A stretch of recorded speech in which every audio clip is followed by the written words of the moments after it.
Welcome to McPlum, simple solutions served daily. You start by assembling inputs and the first actionable steps. Locate reliable hazard records and GIS layers. Download elevation, land use, and population grids. Once done, set up the environment by installing Python or R plus GIS libraries and verify file formats. Make sure to standardize projections and clean missing values now so you avoid later errors. You'll need accessible sample code and a small test area to run a quick prototype before scaling to full study regions. You now construct the core model and calibrate it.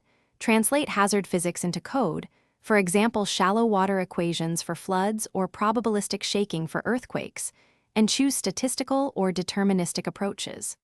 Once done, parameterize using observed event data and run sensitivity tests to see which inputs drive output changes.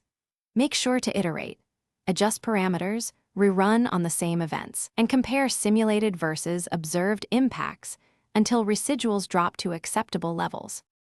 You finish by running scenario sets and validating results. Generate worst-case, median probability, and mitigation scenarios to compare outcomes. Once done, validate with independent events and compute uncertainty metrics to communicate confidence. Include maps, time series plots, and exposure tables for stakeholders. Make sure to document assumptions and version your model. Troubleshooting tip: if outputs diverge wildly, check input projections, unit mismatches, and parameter ranges first. Those are the usual causes of model failure. Thanks for watching. Stay juicy and subscribe.